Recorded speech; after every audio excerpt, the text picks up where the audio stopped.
वैश्विक तापमान हमारे ही जीवन काल में 50 साल बाद नहीं, उससे बहुत पहले होगा, मैं 10-20 साल का समय देता हूँ।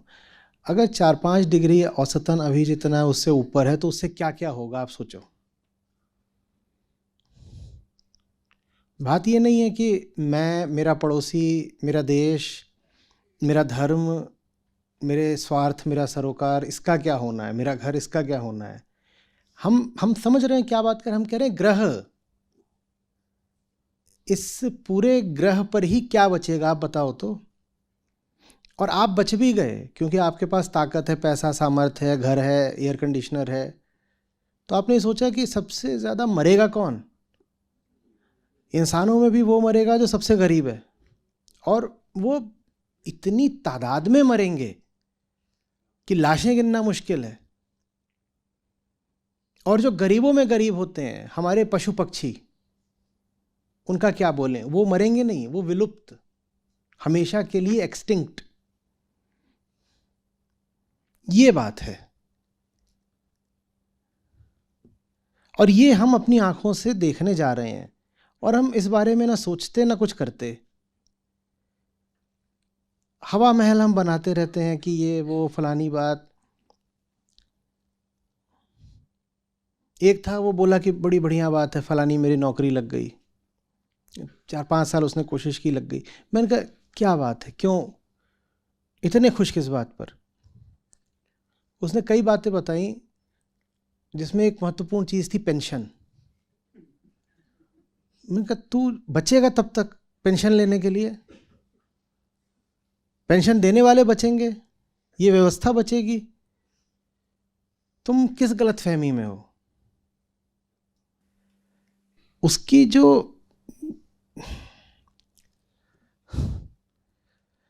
वो आसन्न है, सामने है, ये हम नहीं समझ पा रहे हैं कि कितना सामने है। हमें अभी भी लग रहा है कि 1-2 पीढ़ी बाद की बात है।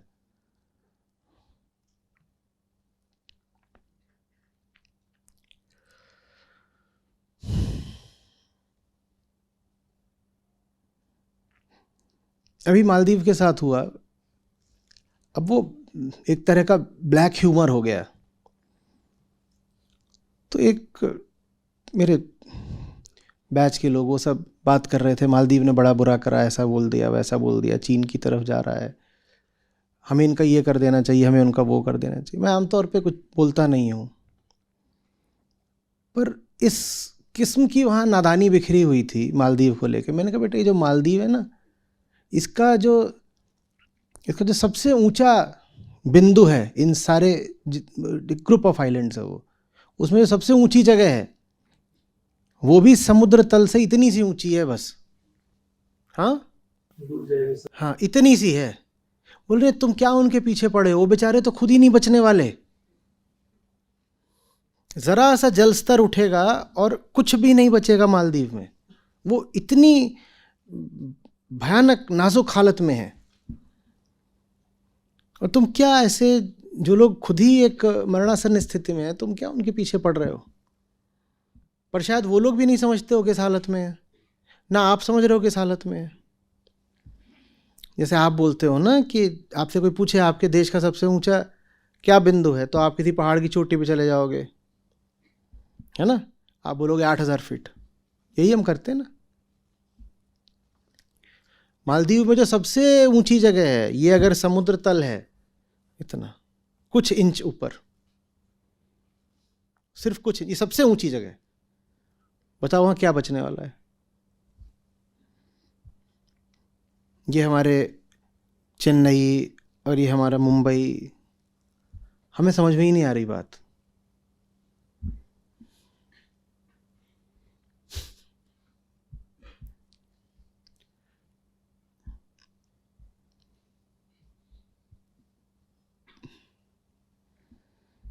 और ये नहीं कि गर्मी हो जानी है, पूरे वायुमंडल में एनर्जी बढ़ जानी है, और वो बढ़ी हुई एनर्जी न जाने कितने तरीकों से हम पे ही बरसने वाली है। बारिश होगी तो फिर ऐसी होगी कि रुकेगी नहीं। उस एनर्जी से जब तूफान आएंगे तो ऐसे होंगे कि बहुमंजिला इमारतें धराशायी हो जाएं। हीट एनर्जी होती है, एनर्जी। आप जब हीट बढ़ा रहे हो तो हीट तो न जाने कितने तरीकों से अपना काम करेगी ना, एनर्जी।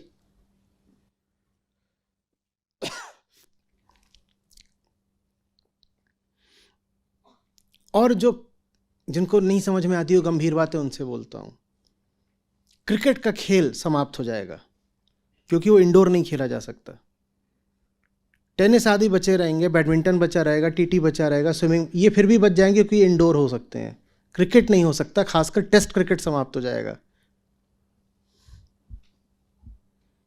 5 दिन ऐसे मिलना जब मौसम शांत रहे असंभव हो जाएगा, मिलेगा ही नहीं। खेल लो टेस्ट क्रिकेट।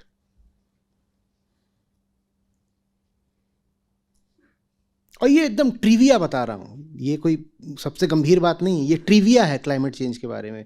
पर वो ट्रिविया भी ऐसा है कि एक खेल ही समाप्त हो जाने वाला है।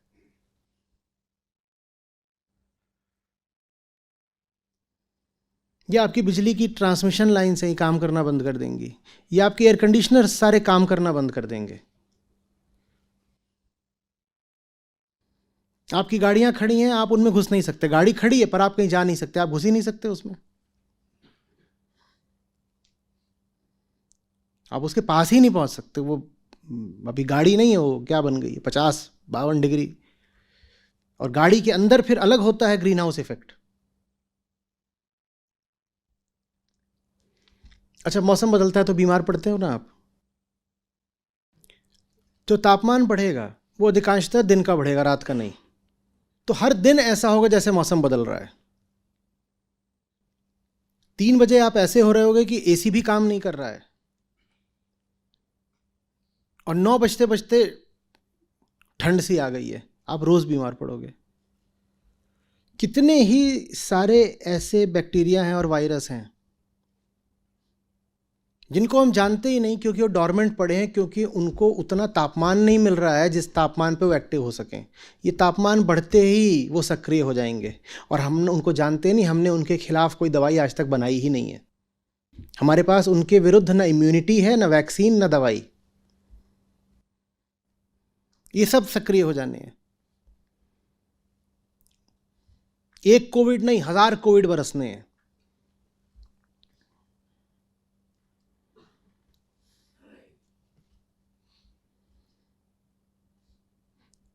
जंगल बायोडाइवर्सिटी का केंद्र होते हैं, इतना तो हम समझते हैं। आप जब जंगल काटोगे तो वहां जो जिस दिशा में भाग सकता है भागेगा, ये भी समझते हो। ज्यादातर कहीं कोई भागेंगे, बचेंगे नहीं। अब हिरण कहाँ को जाके बचेगा, वो मरेगा। हाथी कहाँ जाएगा, मरेगा। पर जंगल में कुछ ऐसे हैं जो नहीं मरेंगे, बल्कि वो खुश हो जाएंगे कि जंगल कट गया। वो कौन है जानते हो? वो वायरस हैं, जो करोड़ों सालों से जंगलों में रहते हैं। वो चाहते नहीं जंगल में रहना, पर उन्हें कोई मिल नहीं रहा है नया होस्ट, वो जिसके शरीर को कॉलोनाइज कर सके। आप जंगल काटोगे, पेड़ नहीं रहा, तो उनको नया होस्ट मिल गया। कौन? जंगल काटने वाला। वो पहले पेड़ में रहता था, कहीं और रहता था, वो आप में रहेगा।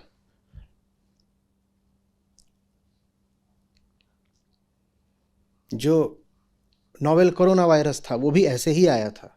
वो भी ऐसा नहीं कि पूरे तरीके से चीन ने उसको लैब में ही तैयार करा था, वो पहले से था। कहाँ था? वो जंगल में गुफा में रहता था, कोई उसको छेड़ने वाला नहीं था। वो चमगादड़ में रहता था, कोई उसे छेड़ने वाला नहीं था। हम उस गुफा में घुस गए, हम चमगादड़ को ले आए, हमने उसे इंसानों में डाल दिया।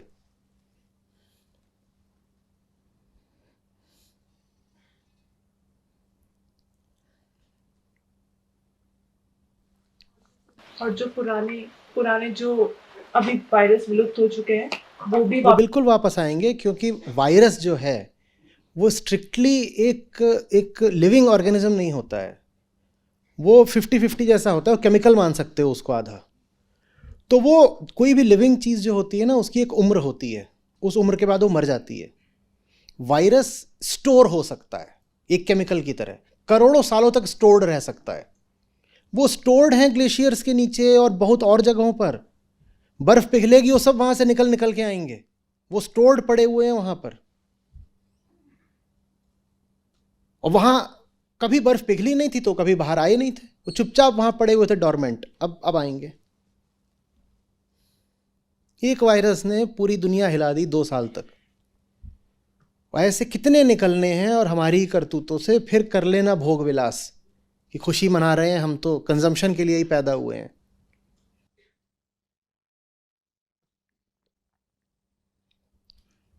कोविड बीमारी भी जो हुई थी वो कोई चली थोड़ी गई है।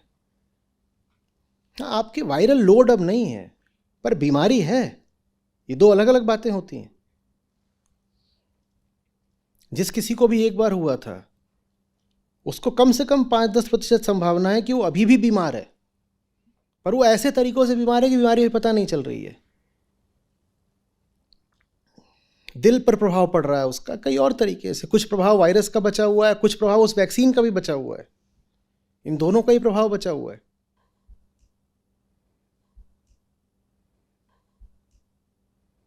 हम कितने मूर्ख जैसे लगेंगे ना जब ये सब हो रहा होगा, क्योंकि हमने करा है। हम अपनी करनी भुगत रहे होंगे। जीडीपी करते हो, थोड़ा पढ़ लेना कि अगर सिर्फ जीडीपी की भी बात करो तो जीडीपी पे कितने प्रतिशत का असर पड़ेगा। भारत का जीडीपी 35% गिरेगा सिर्फ क्लाइमेट चेंज से। जो क्लाइमेट चेंज की कॉस्ट है प्रतिवर्ष की, that's equivalent to 35% of India's GDP. बढ़ा लो जीडीपी।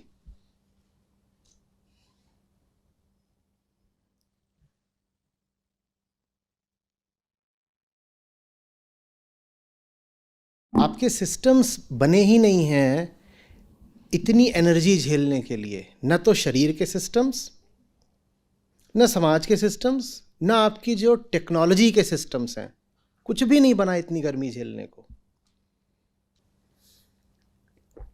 आपकी गाड़ियों के टायर भी नहीं बने हैं। पिघलते टायर देखे हैं कभी? चला लो गाड़ी।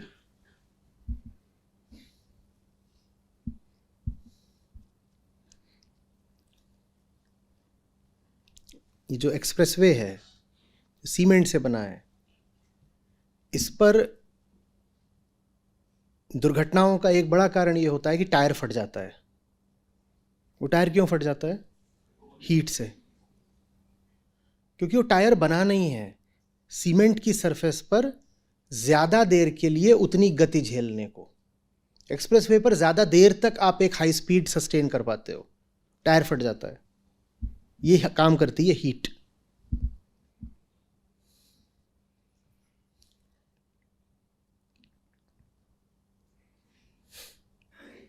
आपका जो ब्लड प्रेशर है ना, ब्लड प्रेशर, आप अच्छे तरीके से जानते हो कि कोई भी सिस्टम हो उसके भीतर का प्रेशर कई वेरिएबल्स पर डिपेंड करता है, जिसमें एक इंपॉर्टेंट वेरिएबल क्या होता है?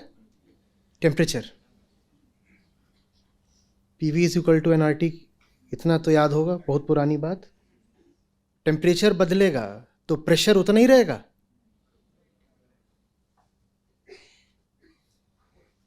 और ये प्रेशर बदलेगा तो इसका क्या होगा?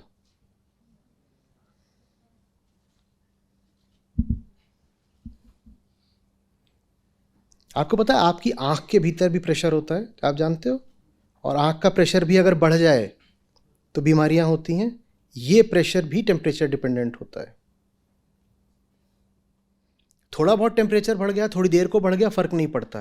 पर अगर वो लगातार बढ़ा हुआ ही है सालों तक और बढ़ता ही जा रहा है, तो आपको लग रहा है ये आंखें काम करेंगी?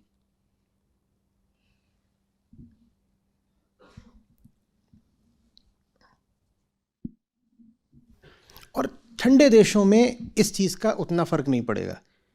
जहाँ 10 डिग्री तापमान होता था वहाँ 14 डिग्री हो गया। 10 डिग्री 14 डिग्री दोनों झेले जा सकते हैं। भारत का क्या होगा? जहाँ 48 डिग्री पहले ही रहता था, जब वहाँ 52 हो जाएगा तो कैसे झेलोगे? और सिर्फ गर्म नहीं होता है। और सुनिए, गल्फ स्ट्रीम का नाम सुना है? गल्फ स्ट्रीम वो ओशन करंट है, हॉट करंट है, वार्म करंट है, जिसकी वजह से ब्रिटेन जी पाता है जाड़ों में। वो ब्रिटेन के कोस्टल इलाकों को गर्म रखती है। और जो पूरा नेवल ट्रैफिक होता है उसको भी वो अलाउ करती है, नहीं तो पोर्ट्स पर ही बर्फ जम जाएगी। जितना ट्रेड होता है, जितनी शिपिंग होती है, वो हो नहीं पाएगी, गल्फ स्ट्रीम से होती है। ग्लोबल वार्मिंग से अभी मैंने बोल दिया कि ठंडे देशों में 10 से 14 हो जाएगा, उल्टा भी होता है। ये जो नॉर्दर्न यूरोप के देश हैं ये और ठंडे होने वाले हैं। आप गर्म हो के मरोगे, वो ठंडे होके मरेंगे। गल्फ स्ट्रीम मर रही है, गल्फ स्ट्रीम मर रही है। गल्फ स्ट्रीम गर्म पानी लेकर के जाती है अमेरिका की तरफ से across the Atlantic northern Europe की तरफ। वो मर रही है क्लाइमेट चेंज की वजह से। तो नॉर्दर्न यूरोप और ठंडा होने वाला है, आप और गर्म होने वाले हो, जियोगे कैसे?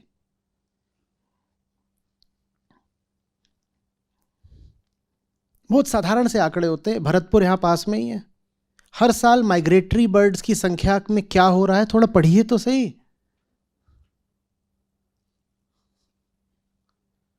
और भरतपुर पास है, यहां अपना एनसीआर में अपना भी तो है सूरजपुर।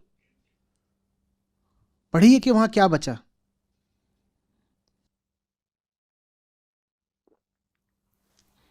बच्चों को लेकर के तो हम इतने ज्यादा ममतामयी रहते हैं, और अपने बच्चों को ये दुनिया छोड़ के जाओगे?